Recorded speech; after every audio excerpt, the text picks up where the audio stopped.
محمود شيخو مشرف مشروع صرف الصحي بوطان غربي للطاقة بوطان غربي شرق قوس حلب غربي مكتب السيبيان. مشروع كامل 1180 متر ما جوجي 470 متر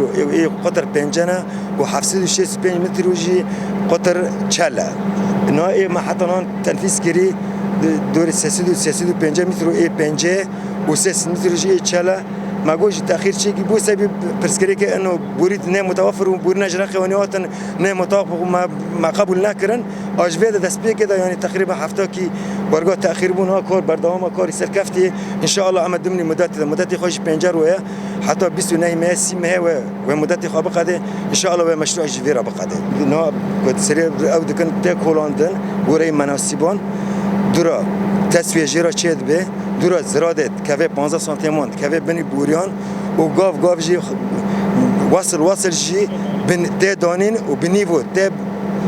امنيفو تكن بن مناسبي خوشتونا ميل خوشتونا ودورا جي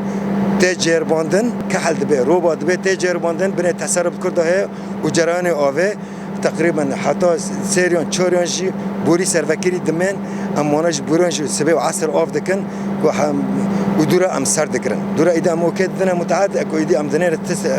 خطتنا مشكله برسكريك خطتنا جالي ميل دا جالي تصرف ده حالي جريان ده قامزانم ايدي كوبا فيرات بيس دي بيشاوي ماي سر دكره